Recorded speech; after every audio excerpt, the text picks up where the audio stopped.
Hello बच्चों, welcome to your maths class. तो बच्चों, आज मैं अर्थमेटिक प्रोग्रेशन के कुछ इंपॉर्टेंट क्वेश्चंस करवा देती हूँ। ये रिवीजन है, तो आप लोगों को इससे काफ़ी मदद मिलेगी। और इसके लिए आप एनसीईआरटी बुक के सारे क्वेश्चंस कर लीजिए, खास करके एग्जाम्पल जरूर करिए, उनको बिल्कुल नहीं छोड़ना है। और कुछ एक्स्ट्रा क्वेश्चन तो मैं करवाती ही रहती हूँ, पहले के वीडियो मेरे पड़े हुए हैं, उनको भी आप लोग देख लीजिएगा। और ये बहुत अच्छे इंपॉर्टेंट क्वेश्चन हैं, तो चलिए शुरू करते हैं। तो देखो, पहला क्वेश्चन है the sum of all odd integers between 2 and 100 divisible by 3 is। ये एक नंबर में पूछा गया है। वैसे क्वेश्चन काफी अच्छा है, बड़ा भी है, 2 नंबर 3 नंबर में भी पूछा जा सकता है। ठीक है बच्चों, तो चले शुरू करते हैं। इस तरह का एनसीईआरटी बुक में है, लेकिन थोड़ा सा डिफरेंट है। इसमें बोला है कि sum of all odd integers between 2 and 100। तो देखो, 2 और 100 के बीच में जो नंबर्स हैं और 3 से डिविजिबल हैं, वो क्या होती है। सबसे पहला तो 3, फिर 6, फिर 3 का टेबल पढ़ते जाओ, फिर 9, फिर 12, फिर 15, उसके बाद 18, उसके बाद 21। इस तरह करते करते करते करते 99 तक सारे नंबर्स 3 से डिविजिबल हैं। लेकिन यहाँ इस क्वेश्चन में एक बात ध्यान देने वाली है, इसमें बोला गया है ऑड इंटीजर्स, सारे इंटीजर्स नहीं, ऑड इंटीजर्स। ये ध्यान देने वाली चीज है। हमारी बुक में इस टाइप का क्वेश्चन है, 4 से डिविजिबल या कुछ ऐसा है क्वेश्चन, लेकिन उसमें ये चीज नहीं दी गई, सारी नंबर्स में लेना है। तो यही चीज ध्यान देना है, नहीं तो गलती हो जाएगी। तो ऑड इंटीजर्स की हमारी सीरीज क्या बनेगी। एक तो पहले हमारा 3 होगा, फिर 9 होगा, फिर 15 होगा, फिर 21 होगा। इस तरह से होते होते लास्ट में 99 होगा। ये 6, 12, 18 इस तरह के इंटीजर्स हमें छोड़ने पड़ेंगे। ठीक है बच्चों, तो ये बिल्कुल केयरफुल रहना। तो हमारी सीरीज कैसे बनेगी, जो क्वेश्चन दिया हुआ है उसके अनुसार हमारी एपी सीरीज इस तरह से बनेगी। ऐसे बनेगी 3, फिर 9, फिर 15, उसके बाद 21, उसके बाद 27। इस तरह से बनते बनते ये जाएगी तुम्हारा 99 तक। 99 भी ऑड इंटीजर है। ठीक है, क्लियर, समझ में आया। तो ऐसी सीरीज मत बना देना। ये इस जो ये वर्ड लिखा हुआ है इसका खास ख्याल रखना है। इसलिए क्वेश्चन अच्छा है, इसीलिए मैं करवा रही हूँ कि ऐसे क्वेश्चंस तो आप लोगों ने किए होंगे, बुक में भी है, लेकिन ये इसमें खास ऑड दिया हुआ है। अगर इवन देता तो फिर हम यहाँ से लेते 6, 12, 18, हमारा एपी शुरू होता 6 से। ठीक है बच्चों, क्लियर, ये बात समझ में आई। तो इवन इसमें ऑड दिया है, इवन दे करके भी क्वेश्चन पूछा जा सकता है। इसलिए मैं क्वेश्चन करवा रही हूँ कि आप लोगों को आइडिया हो जाए कि कैसे कैसे क्वेश्चंस आते हैं। अगर खाली ऐसे दिया होता है कि sum of all integers, odd और इवन ऐसा कुछ नहीं दिया होता, सम ऑफ ऑल इंटीजर्स, तो फिर हमारी एपी ये बनती, पूरी एपी बनती। इसमें हमारा फर्स्ट टर्म 3 होता और कॉमन डिफरेंस भी 3 होता। लेकिन यहाँ देखो चेंज हो गया ना, कॉमन डिफरेंस डी जो है वो हमारा चेंज हो गया। 9 - 3 6, यहाँ पे कॉमन डिफरेंस 6 हो गया। ठीक है बच्चों, तो ये चीज क्लियर हुई। तो इसलिए हमने ये सीरीज पूरी बना के दिखाई। उसके बाद हमारी एपी जो रिक्वायर्ड एपी है ये है। तो यहाँ पर हमारा ए हो गया 3 और कॉमन डिफरेंस डी हो गया 9 - 3 6। ठीक है, और हमारे पास ए एन दिया हुआ है 99, क्योंकि 2 और 100 के बीच की नंबर्स लेना है तो 99 तक तो आएगा ही आएगा। तो अब इसमें सम पूछा गया है, तो हमारे पास ए है, डी है और ए एन है, लेकिन एन नहीं है। तो सबसे पहले हम अपना nth टर्म वाला फार्मूला लगा करके एन निकाल लेते हैं, फिर एस एन वाला फार्मूला लगा के सम निकाल लेंगे, हो जाएगा, आ जाएगा आंसर। ठीक है, तो सबसे पहले हम ये करते हैं, nth टर्म वाला फार्मूला लगाते हैं। A N equal to A plus N minus 1 into D. A N हमारा दिया हुआ है 99, ए है 3 प्लस एन हमें मालूम नहीं है, एन माइनस 1 और डी है 6। तो इसको सॉल्व कर लेते हैं। 99 माइनस 3 इधर ले आते हैं, प्लस n माइनस 1 इंटू 6। 99 में 3 घटाएंगे तो क्या आएगा 96। ठीक है, अब ये वाला 6 इसके अपॉन में कर देते हैं, इधर इक्वल होगा। हाँ, तो चलो अगले स्टेप में कर देंगे। तो ये हो गया n माइनस 1 इंटू 6। अब ये 6 इसके अपॉन में आ जाएगा, 99 upon 6 equal to n minus 1। तो 6 से इसको कट जाएगा, 6 से 6 1 जा 6 और इधर हुआ 3 16 आ गया। मतलब ऐसा आ गया 16 इक्वल टू n माइनस 1। तो माइनस 1 इधर जाके प्लस 1 हो जाएगा, तो 16 प्लस 1 इक्वल टू n, ऐसा आ गया। तो नेक्स्ट स्टेप हमारा क्या हो जाएगा, n इक्वल टू आ गया 17। n की वैल्यू हमारे पास आ गई, n इक्वल टू 17 आ गया। अब हमें सम निकालना है, तो सम चलो हम इधर निकाल लेते हैं। एस एन वाला फॉर्मूला अपना लगाओ, n अपॉन 2 और ब्रैकेट में 2 पूरा लगाने की जरूरत नहीं है। इसमें हमारे लास्ट टर्म दिया हुआ है ना a प्लस एल, या a प्लस ए एन, इससे हो जाएगा a प्लस एल। ये ए एन जो होता है वही तो हमारा एल भी होता है कि नहीं, पता है ना।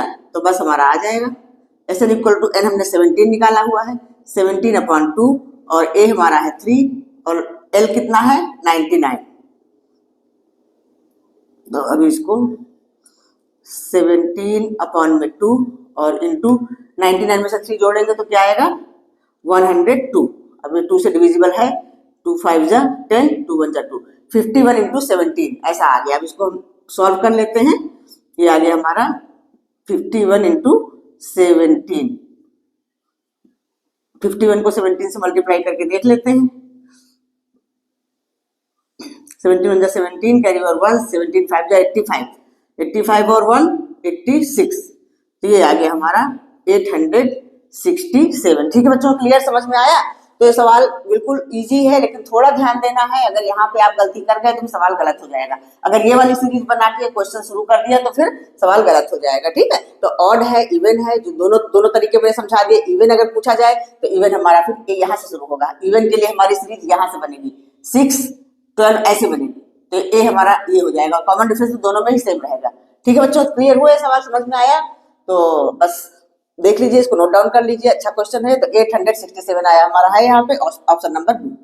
ठीक है, तो चलते हैं नेक्स्ट क्वेश्चन पे। बच्चों ये है क्वेश्चन नंबर 2, 8 नंबर का क्वेश्चन ये भी है एमसीक्यू।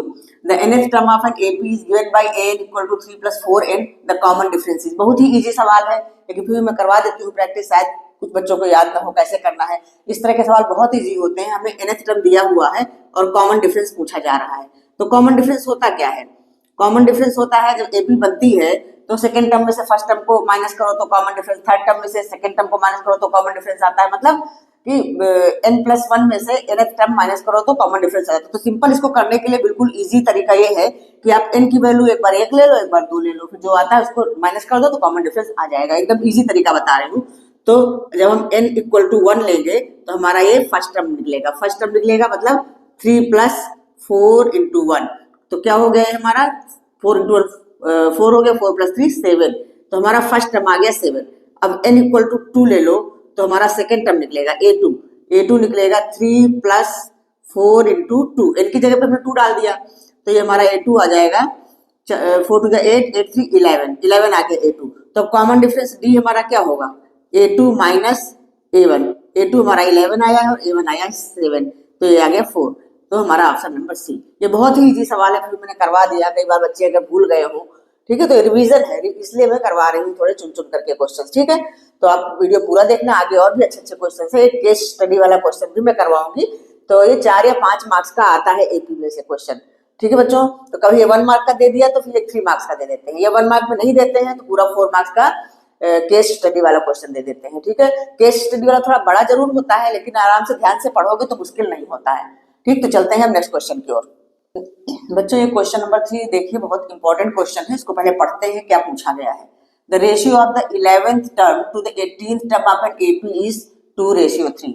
ये हमें क्या दिया है कि 11th टर्म और 18th टर्म का रेशियो है 2:3। मतलब A11 ratio A18 equal to कितना है 2:3। ये हमें गिवन है, क्वेश्चन में दिया हुआ है। ठीक है, तो ये हमने लिख लिया। अच्छा, उसके बाद हमें पूछा गया है find the ratio of the 5th term to the 21st term. ये हमें पूछा गया है कि 5th टर्म और 21st टर्म का क्या रेशियो होगा। और एक चीज और पूछी गई है, and also the ratio of the sum of the first 5 terms. मतलब सम, फर्स्ट 5 टर्म्स का सम और 21st टर्म का सम, इनका रेशियो। मतलब S5 और S21 का भी रेशियो पूछा गया है। तो हमारे पास A11 रेशियो A18 कितना है 2:3। ठीक है, तो हम इसको ऐसा लिख सकते हैं, A11 हमारा क्या होता है A + 10D। अगर हम मान लें कि let first term is A and common difference is D, तो या चाहो तो एक लाइन लिख लो या ऐसे ही शुरू कर दो, क्योंकि हम जानते हैं कि एपी का फर्स्ट टर्म A कहा जाता है और कॉमन डिफरेंस को D बोला जाता है। तो A + 10D और ये हो जाएगा A + 17D। तो रेशियो को हम इस तरह से लिख सकते हैं ना, अपॉन में करके। तो ये आ गया हमारा 2/3।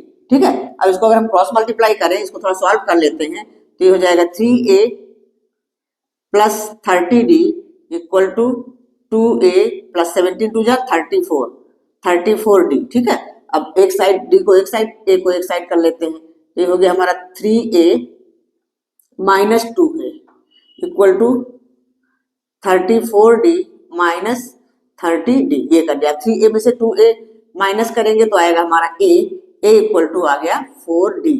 ये हमने क्वेश्चन नंबर 1 डाल के छोड़ देते, ये हमारा काम आएगा आगे। ठीक है बच्चों, अब हमसे क्या पूछा जा रहा है, ratio of the fifth term to the 21st term. Fifth term क्या होता है, फिफ्थ टर्म मतलब A5, तो हम यहाँ पे लिख लेते हैं फिफ्थ टर्म क्या है। फिफ्थ टर्म को हम लिख सकते हैं ना A प्लस 4D, और 21st टर्म इसको हम लिख सकते हैं A प्लस 20D, लिख सकते हैं कि नहीं। तो अब इनका अगर हम रेशियो करेंगे तो हम क्या लिखेंगे, A प्लस 4D और अपॉन में A प्लस 20D। अच्छा, अब इसको हम अगर देखो, ये हमने A इक्वल टू 4D यहाँ पे निकाला हुआ है, तो फिफ्थ टर्म को चलो मैं नीचे ही करती हूँ, पहले इसका रेशियो कर लेते हैं।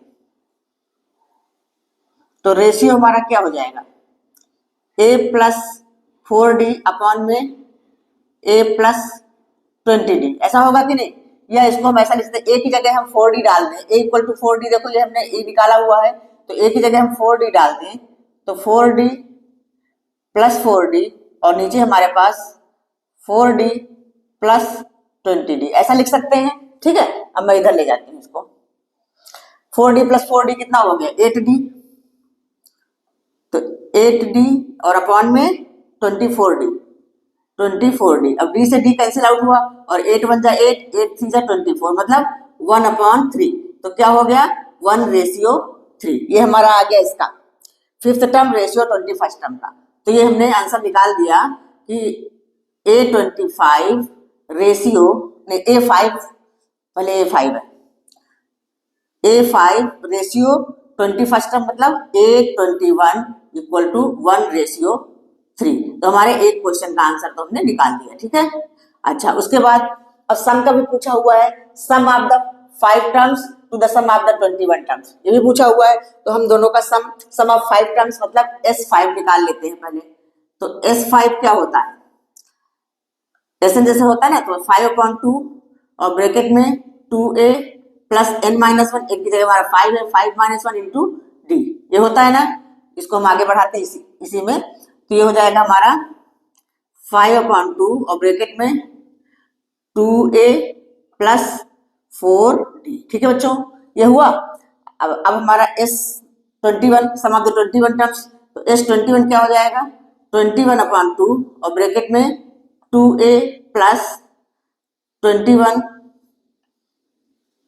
-1 इंटू D, इसको हम लिख सकते हैं ऐसे 21/2 और ब्रैकेट के अंदर 2A प्लस 21 - 1 20D। ठीक है, इतना तो क्लियर हुआ। अब इसका हमें रेशियो निकालना है, तो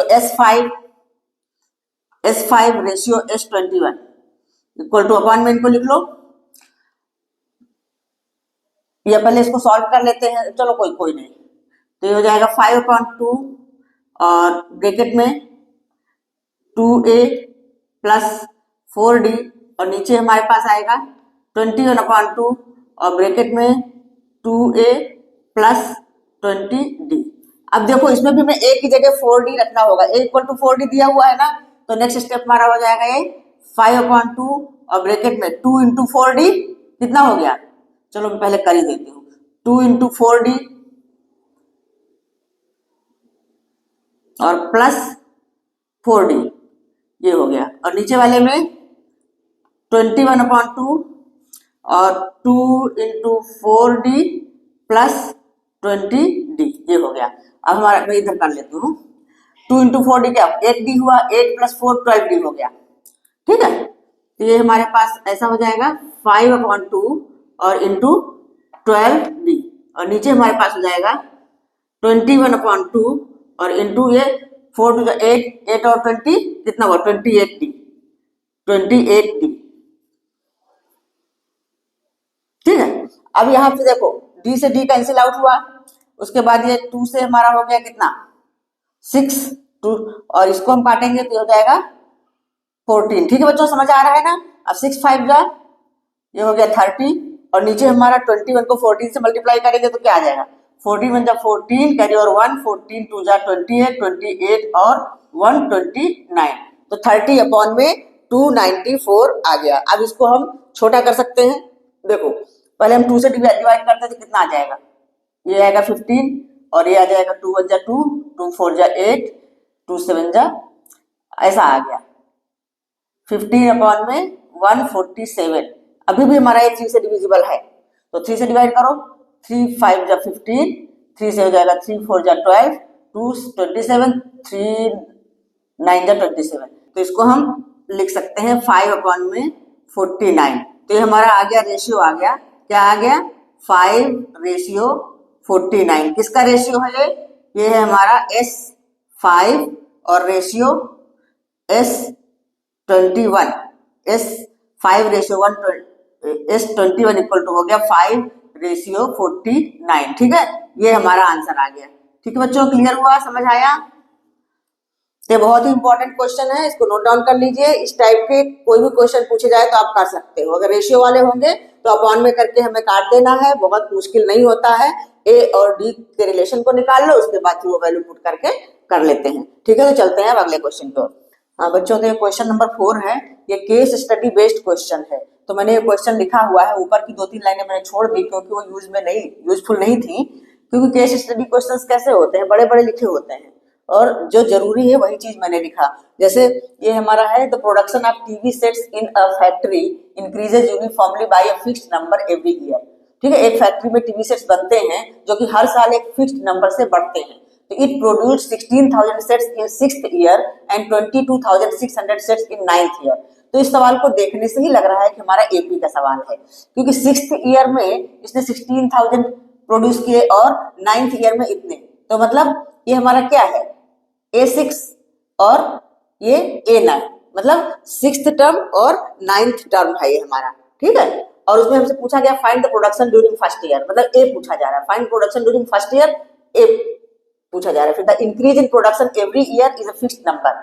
increase in production every year fixed number मतलब क्या होता है, डी होता है। तो व्हाट इज दैट नंबर, तो डी क्या है ये पूछा जा रहा है। ठीक है, जैसे इसके ऊपर बहुत सारा बड़ा सा लिखा हुआ था कि India is a competitive manufacturing location due to the low cost of man power and strong technical engineering capabilities contributing to high quality of production. उसकी जरूरत नहीं थी, फिर यहाँ से हमारा क्वेश्चन मेन शुरू होता है, तो इसलिए वो पूरा लिखा नहीं मैंने। ठीक है बच्चों, तो समझ में आया। तो हम मान लेते हैं कि ए है फर्स्ट टर्म और डी है कॉमन डिफरेंस, तो हम सभी जानते हैं।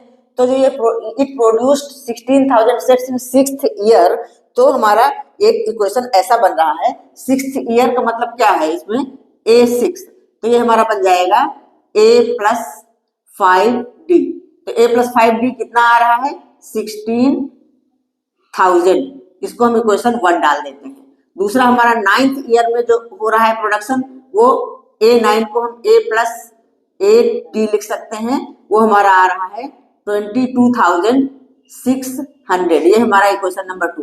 अब हमारे पास ए और डी के रूप में दो इक्वेशन मिल गए हैं अगर, तो फिर हम इसको माइनस करके इसमें से ए और डी निकाल सकते हैं, है ना।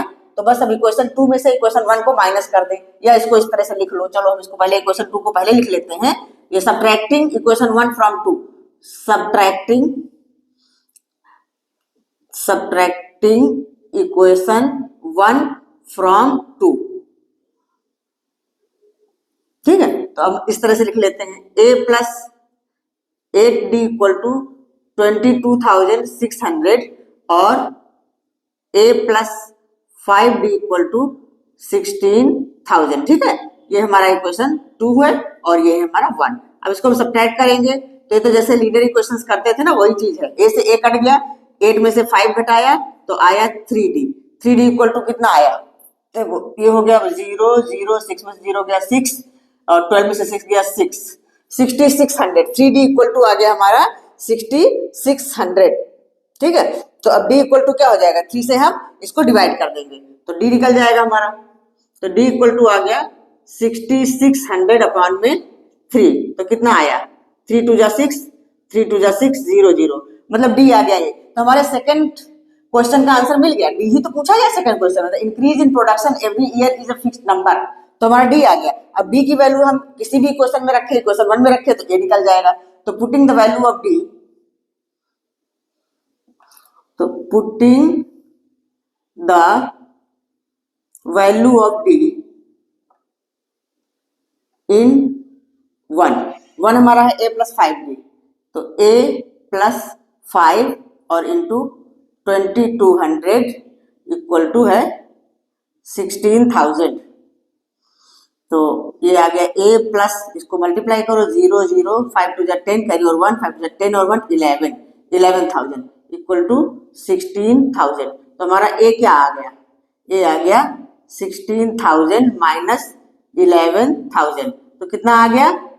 5,000। ए हमारा 5,000 आ गया। तो हमारे दो आंसर निकल गए। पहले वाले का ए प्रोडक्शन ड्यूरिंग फर्स्ट ईयर, तो हम इसको लिख सकते हैं, इसका आंसर 1 का प्रोडक्शन ड्यूरिंग फर्स्ट ईयर, ठीक है, इस तरह से लिख सकते हो जो पूछा गया है, during first year equal to है 5,000 सर गए। और उसके बाद फिक्स नंबर जो पूछा गया है, तो फिक्स नंबर हमारी ये डी हो जाएगी, तो सेकंड का आंसर हो गया। जो फिक्स नंबर इंक्रीज हो रहा है, तो फिक्स नंबर पूछा गया है, तो इक्वल टू हो जाएगा 2,200। ठीक है बच्चों, क्लियर हुआ? तो ये हमारे दो क्वेश्चन का आंसर हमने निकाल दिया। अब थर्ड वाला है वो करते हैं, इसको हम रब करके जगह बना लेते हैं, फिर थर्ड का भी आंसर निकालते हैं। थर्ड वाला कैसे होगा? तो देखो ये मुश्किल नहीं है, बस खाली थोड़ा समझना है। और ये क्वेश्चन तो बहुत बड़ा लिखा था, 2-3 लाइन ऊपर लिखी थी, उसको कोई मतलब नहीं था, इसलिए मैंने उसको बोर्ड पे लिखा नहीं। ठीक है बच्चों, तो बस अब इसी में हम जगह बना के थर्ड वाला भी करते हैं। तो ये 4 मार्क्स का आता है, पहला और दूसरा 1-1 मार्क का, और जिसमें और होता है थर्ड वाले में 2 क्वेश्चन है और करके, या तो ये करो या तो ये करो, तो वो होता है 2 मार्क्स का। 4 मार्क्स का क्वेश्चन आता है। एपी के क्वेश्चन आ जाते हैं हमारे इसमें केस स्टडी बेस्ड क्वेश्चन में, इसलिए मैंने ये क्वेश्चन करवा दिया। तो ध्यान से पढ़ोगे, मुश्किल नहीं है कुछ। अब थर्ड में हमसे क्या पूछा जा रहा है? Find the production during first 3 years, मतलब find the production during first 3 years का क्या मतलब है? हमें S3 पूछा जा रहा है कि 3 सालों में कितना प्रोडक्शन हुआ। तो S3 क्या हो जाएगा? तो ए हमें पता ही है क्या है, ए हमारा कितना निकला था, उसको लिखना चाहिए। ए हमारा शायद निकला था 5,000, हाँ। और डी क्या निकला था? डी निकला था 2200, ऐसा ही निकला था ना। ए निकला था हमारा 5,000 और डी निकला था 2200, 2,200। ठीक है, तो हमारा S3 की वैल्यू क्या होगी? एसएन वाला फॉर्मूला लगाएंगे, तो 3/2 और ब्रैकेट में 2 इंटू ए, चाहे पहले अपना फार्मूला लिख लो, n/2, पहले एसएन का फार्मूला लिख लेते हैं, n/2 ब्रैकेट में 2a plus n-1 into D, ये हमारा फार्मूला है। ए हमारा दिया हुआ, डी दिया हुआ है, तो हमारा S3 आ गया 3/2 2a, तो 2 इंटू 5,000 प्लस n है 3, तो 3-1 और डी कितना है 2200। बस अब इसको सॉल्व कर लो, हमारा इसका आंसर आ जाएगा। तो S3 इक्वल टू आ जाएगा 3/2, 5,000 को 2 से गुना करेंगे आएगा 10,000, और 3-1 हुआ 2, और 2 को 2200 से मल्टीप्लाई करेंगे तो आएगा 4400।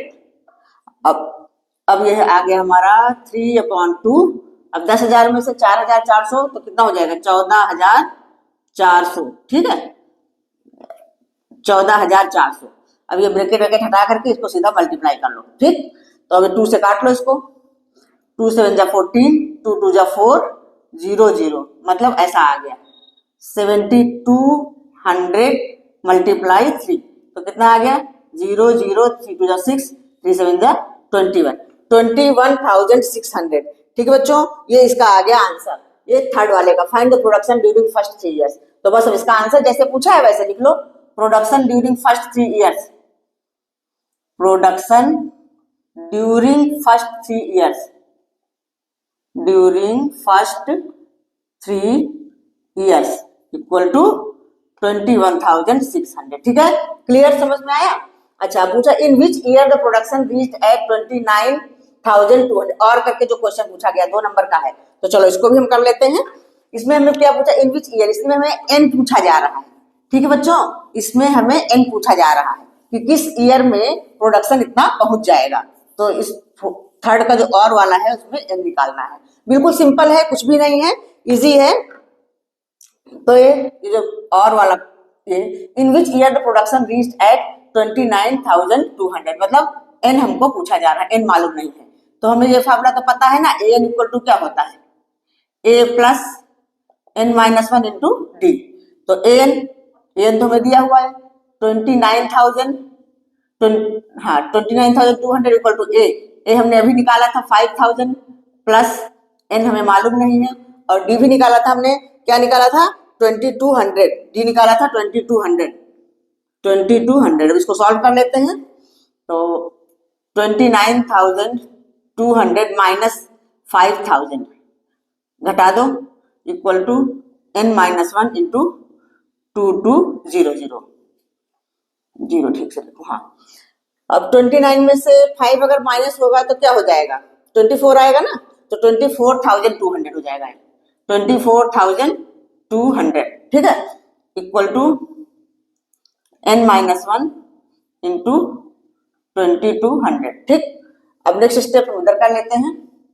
अब ये वाला इसके अपॉन में चला जाएगा, 24,200 अपॉन में 2200 इक्वल टू n-1। 2 जीरो से 2 जीरो कैंसिल आउट हुआ। अब ये 22 से तो कट रहा है पूरा पूरा, देखो 22 से कम 22, 2 बचा, फिर 22 से कम 22, 11 हो गया। तो 11 इक्वल टू n-1, -1 इधर आ जाएगा प्लस में, तो 11 + 1 इक्वल टू n, मतलब n इक्वल टू कितना आ गया, 12। तो ये हमारा आंसर आ गया इसका और वाले पार्ट का। फिर इन विच ईयर, तो इन 12 ईयर, ठीक है, हो गया इसका आंसर। तो ठीक है बच्चों, क्लियर हुआ। तो एपी भी बहुत इंपॉर्टेंट है। अलजेब्रा पोर्शन में हमारे 4 चैप्टर्स आते हैं, बताया था मैंने। पॉलिनोमियल का रिवीजन करवा दिया, क्वाड्रेटिक इक्वेशन का भी रिवीजन करवाया है। अभी क्वाड्रेटिक में वर्ड प्रॉब्लम करवाना है। क्वाड्रेटिक इक्वेशन के ऐसे सॉल्व फॉर एक्स वाले करवाए थे, आज मैंने एपी का भी करवा दिया है। तो अभी लीनियर इक्वेशन इन 2 वेरिएबल वो रिवीजन कर लो, 2-4-5 क्वेश्चन कर लोगे तो थोड़ा सा उससे आइडिया मिल जाता है किस टाइप के क्वेश्चन आते हैं। बाकी अपनी एनसीईआरटी बुक बिल्कुल नहीं छोड़ना, खास करके एग्जाम्पल बहुत जरूरी है, वो करते रहना, ठीक है। तो अच्छा होगा एग्जाम आपका, ठीक है। आज इतना ही, अब मिलते हैं नेक्स्ट वीडियो में, कुछ और अच्छे इंपॉर्टेंट क्वेश्चंस लेकर के आऊंगी मैं आप लोगों के लिए। पढ़ते रहिए मन लगा करके, और best of luck for your exam. अच्छे से पढ़ते रहिए, एग्जाम आप लोगों के अच्छे होंगे, चिंता मत करिए, ठीक है। तो मिलते हैं नेक्स्ट वीडियो में, तब तक के लिए बाय।